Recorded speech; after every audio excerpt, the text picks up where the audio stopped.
காக்கா நெறைய பேருக்கு நல்ல சகுனமாவும் பார்க்கப்படுது. நெறைய விதத்தில அது கெட்ட சகுனமாவும் பார்க்கப்படுது. நான் ஏன் இன்னைக்கு காக்கைகள பத்தி பேசிட்டு இருக்கேன் அப்டின்னா, உங்க வீட்டு முன்னாடி காக்கைகள் இறந்திருக்கு அப்டின்னாலோ, இல்ல உங்களுக்கு தெரிஞ்சவங்க வீட்டு முன்னாடி காக்கைகள் இறந்திருக்கு அப்டின்னாலுமே, இந்த வீடியோவ ஸ்கிப் பண்ணாம பாருங்க. ஷார்ட்டா, ஸ்வீட்டா, கிறிஸ்பா உங்களுக்கு ஒரு விஷயத்த சொல்ல வரேன். இது ஸ்கிப் பண்ணக்கூடிய விஷயம் இல்ல. இது எல்லாருமே தெரிஞ்சுக்கக்கூடிய விஷயம். ஏன்னா, இது காக்கைகள் மட்டும் இல்லாம, நாளைக்கு நம்மளையும் அஃபெக்ட் பண்றதுக்கான சான்சஸ் நெறையவே இருக்கு. ஹாய், ஹலோ, வணக்கம் and welcome back to our channel மக்களே. நான் உங்கள் கண்மணி தான் பேசிட்டு இருக்கேன். Team ready, match start. காக்கைகள் பல வீட்ல ஒரு நல்ல சகுனமா இருக்கும். நம்ம சாமி கும்பிடுறோம், நம்ம வீட்ல பூஜை நடக்குது அப்படின்னா, நம்ம அன்னைக்கு செய்யற அந்த உணவ முதலா காக்காவுக்கு படைச்சிட்டு தான் நம்ம சாப்பிடுற வழக்கம் இருக்கும். ஏன்னா, காக்கைகள நம்ம முன்னோர்களா பார்ப்பது தமிழரோட பண்பாடா கருதப்படுது. ஆனா, அதே காக்கைய ஒரு கெட்ட சகுனமாவும் பார்ப்பாங்க. இன்னும் நெறைய விஷயங்கள் காக்காவ பத்தின இருக்கு. இன்னைக்கு எதுக்கு நான் காக்கைகள பத்தி பேசுறேன் அப்படின்னா, இது ஒரு இம்பார்ட்டன்டான விஷயம். உங்க வீட்டு முன்னாடி காக்கைகள் இறந்திருந்தது அப்படின்னா, இந்த வீடியோவை ஸ்கிப் பண்ணாம பாருங்க.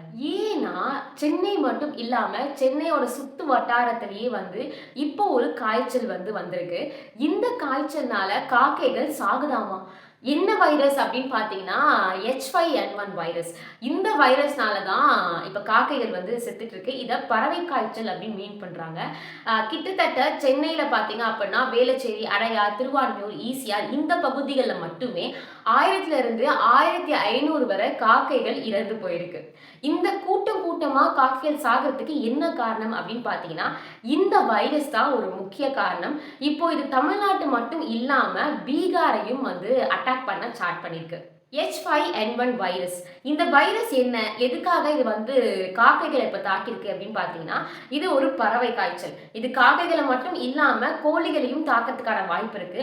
அது மட்டும் இல்லாம பறவைகளையும் தாக்கும். ரொம்ப ரொம்ப ரொம்ப ரேர் கேஸஸ்ல தான் மனிதர்களையும் பாலூட்டிகளையும் தாக்கும். அதாவது மேமல்ஸையும் ஹியூமன்ஸையும் தாக்கும் அப்படின்ற மாதிரி சொல்லியிருக்காங்க. அண்ட் இதுல ஒரு முக்கியமான பாயிண்ட் என்ன அப்படின்னா, இந்த பறவை காய்ச்சல் ஒரு ஸ்பீஷியஸ்ல இருந்து இன்னொரு ஸ்பீஷியஸ்க்கு ஈஸியா பரவும். அதாவது காக்கைகள்ல இருந்து மனிதனுக்கு ஈஸியா தாவக்கூடிய ஒரு வலிமை இந்த பறவை காய்ச்சலுக்கு இருக்கு. இதுக்கு தேவையான ரெஸ்கியூ ஆபரேஷன்ஸா இருக்கட்டும், இதுக்கு தேவையான நிறைய பாதுகாப்பு செக்டார்ஸ் எல்லாமே கவர்மெண்ட் இப்போ பண்ணிட்டு தான் இருக்காங்க.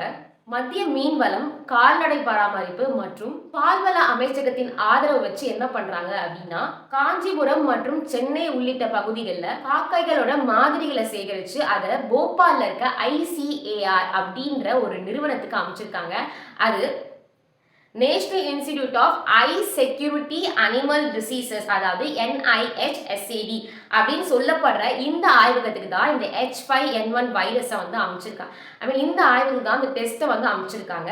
அதை ரிசல்ட்ஸாக தான் இது H5N1 வைரஸ் அப்படின்றதும், இது ஒரு ஸ்பீஷியஸ்லேருந்து இன்னொரு ஸ்பீஷியஸ்க்கு ஈஸியாக பரவும் அப்படின்றதும் உறுதி செய்யப்பட்டிருக்கு. இதனாலேயே பாதுகாப்பு இன்னுமுமே அதிக லெவலில் பண்ணிட்டு இருக்காங்க. இந்த காய்ச்சல் பறவைகளை ரொம்ப அதிகமாக தாக்கிட்டு இருக்கிறதுனால உங்க வீட்டு முன்னாடி காக்கைகள் இறந்திருக்கு அப்படின்னா, நான் போய் அதை டிஸ்போஸ் பண்றேன், அதை புதைக்கிறேன் அப்படின்ற ஒரு விஷயத்துக்காக நேரடியா போய் கைகளால யாரும் தொட்டு அந்த காக்கைகளை தூக்க வேண்டாம் அப்படின்றது சுகாதாரத்துறையோட ஒரு மெயினான பின் பாயிண்ட் பண்ணப்பட்ட ஒரு அறிவிப்பா இருக்கு. மக்களே கேர்ஃபுல்லா இருங்க. நீங்க இந்த விஷயத்தை பண்ண வேண்டாம்னு சொல்லல, பட் உங்களை சேஃப்கார்ட் பண்ணிட்டு பண்ணுங்க அப்படின்றது தான் கவர்மெண்ட் சொல்ற ஒரு விஷயம். இஃப் இட் இஸ் உங்க வீட்டு முன்னாடி காக்கைகள் இறந்திருக்கு அப்படின்னா, அதை 8ல இருந்து 10 அடி ஆழத்துக்கு குழி தோண்டி புதைக்க சொல்றாங்க. அப்படி இல்லைன்ற பட்சத்துல கால்நடை மருத்துவத்துறைக்கு இதை தெரியப்படுத்தவும் சொல்றாங்க. இதுக்காக பொதுமக்கள் விழிப்புணர்வோட இருக்கணும். ஸோ அப்படின்றதுக்காக தான் இந்த வீடியோ. ஸோ இந்த மாதிரி உங்க ஃப்ரெண்ட்ஸ் வீட்டில் யாருக்காச்சும் நடந்தது அப்படின்னா அந்த வீடியோ ஷேர் பண்ணுங்க.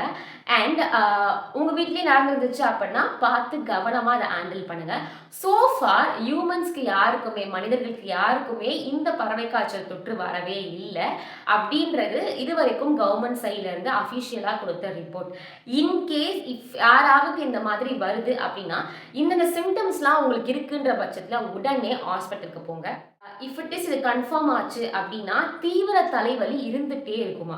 அதை தவிர்த்து காமனா வர சிம்டம்ஸ் என்னன்னா, அதிக காய்ச்சல், இருமல், தொண்டை வலி, உடல் சோர்வு, தலைவலி இது எல்லாமே இருக்கும். ஒரு சில பேருக்கு கண்கள் சிவக்கலாம், மூச்சு திணறலாம், நெஞ்சு கூட வலிக்கலாம். இந்த மாதிரிலாம் சிம்ப்டம்ஸ் உங்க பாடி உங்களுக்கு குடுக்குதுன்ற பட்சத்துல, பக்கத்துல இருக்க ஹாஸ்பிட்டல்ல உடனே நீங்க அணுகுறது ரொம்ப ரொம்ப ரொம்ப நல்ல விஷயம். நீங்க இது இம்மீடியட்டா ட்ரீட்மெண்ட் பார்க்கலன்னா என்ன ஆகும்னா, நெறைய பேர் ஹாஸ்பிட்டல்ஸ் போக மாட்டாங்க. அப்படி போகாத பட்சத்துல உங்களுக்கு நிமோனியாவும், தீவிர மூச்சு பிரச்சனையும் வர நெறைய சான்சஸ் இருக்கு. நீங்க இறந்து போன பறவைய தொட்டுட்ட பிறகும் இந்த மாதிரியான சிம்ப்டம்ஸ்லாம் உங்க பாடி உங்களுக்கு காட்டுச்சு அப்படின்னா, நீங்க கண்டிப்பா பக்கத்துல இருக்க ஹாஸ்பிட்டலையோ, இல்ல டாக்டரையோ பார்க்க வேண்டியது ரொம்ப அவசியம். ஸோ காக்கைகள் இறந்திருக்கு அப்படின்னா கேர்ஃபுல்லா ஹேண்டில் பண்ணுங்க. ஸோ உங்க வீட்டு பக்கத்துலயோ உங்களுக்கு தெரிஞ்சவங்க யாருக்கையோ வந்து காக்கைகள் இறந்திருக்கு அப்படின்ற பட்சத்துல, இல்ல அனிமல் ஃபாலோவர்ஸா இருக்காங்க, விலங்கு நல ஆர்வலர்களா இருக்காங்க அப்படின்னா, அவங்களுக்கு இந்த வீடியோவை ஷேர் பண்ணுங்க. அண்ட் இந்த ஒரு இன்ஃபர்மேஷனோட நான் இன்னைக்கு கிளம்புறேன். அண்ட் இந்த மாதிரியான நிறைய கண்டென்ட் அண்ட் நியூஸஸ்லாம் நீங்க வந்து கேள்விப்படணும், நீங்க தெரிஞ்சுக்கணும் அப்படின்னு நினைச்சீங்கன்னா தாராளமா என்னை சப்ஸ்கிரைப் பண்ணலாம். ஸோ அது மூலயமா உங்களுக்கு இந்த கண்டென்ட் எல்லாமே உடனுக்குடன் நான் கொடுத்துருவேன். அது உங்களிடமிருந்து விடைபெறும் நான் உங்கள் கண்மணி. பாய்.